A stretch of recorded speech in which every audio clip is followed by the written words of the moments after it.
Welcome to This Explainer. Today, we're diving straight into a hilariously awkward play called Say the Right Thing by G.C. Thornley. We're literally going to learn exactly how not to talk to your guests. If you've ever felt the stinging panic of a conversation going horribly off the rails, you're going to find a whole lot to love and cringe at in this brilliant little story. So, have you ever put your foot in your mouth during a conversation? Yeah, we've all been there. It's that awful, totally relatable fear of saying the wrong thing at the absolute worst possible time.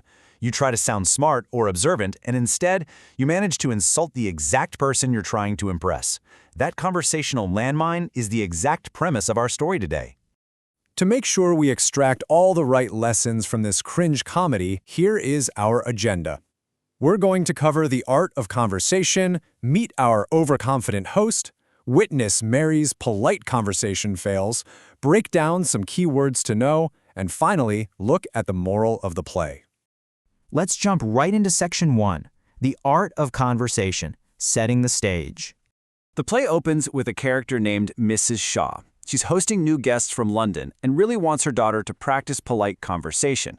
Her goal is simple, but honestly, super stressful. She wants to teach her daughter the basic manners of being a good host, but she's secretly terrified her daughter simply won't say the right thing.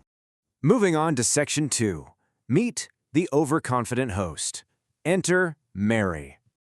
Mary is wildly overconfident about her social skills. She proudly declares, "I can talk very well when I like. I'll show you. Anyone can talk."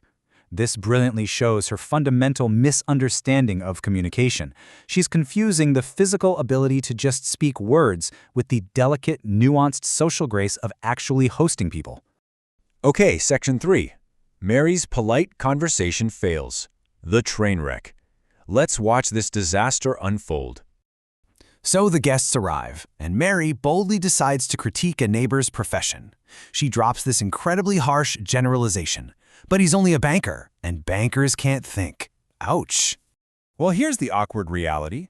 The guest's brother is a banker. Have you ever accidentally insulted someone's close family member? Mary just did. The result is the script's brutal stage direction, where literally no one speaks. The silence is deafening. Never one to learn her lesson, Mary tries to save the moment, but immediately follows up by insulting another neighbor for talking too much. She asks, "Talkative women aren't very interesting, are they?" And boom, the awkward reality strikes again. The guest replies that her mother is a very talkative woman. Mary has stepped right into another conversational landmine, and once again, the room goes completely dead silent. Striking out for a third time, Mary decides to aggressively complain about a dirty dog outside the window. She rants, "Oh, there's that dog again. I don't like dogs, do you? Who wants a dog?" The awkward reality? It is the guest's dog. You can practically feel the agonizing tension in the room. As the audience, you're begging Mary to stop talking, but she just has absolutely zero self-awareness. Finally, when the guests decide to leave, Mrs. Shaw specifically instructs Mary to warmly say, "Must you go? Can't you stay?" But Mary confidently mixes up the words and blurts out, "Oh, must you stay? Can't you go?"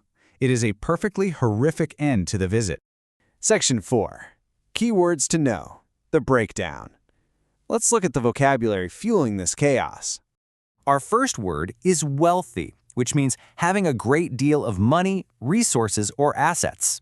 Early on, we learn one of the guests is the wife of a wealthy man. This establishes the social stakes of the visit, making Mary's absolute train wreck of a performance so much more painful for her poor mother. Next up is banker, a person who manages or owns a bank dealing with finances. This is the highly complex profession Mary claims doesn't require any thinking, completely unaware she is insulting the guest's own brother. And then we have talkative, meaning fond of or given to talking, speaking a lot. Now, what's amazing here is the irony. Mary uses this as a negative trait to describe a neighbor, failing to realize that she herself is talking way too much and saying all the wrong things. Finally, Section 5, the moral of the play, the takeaway.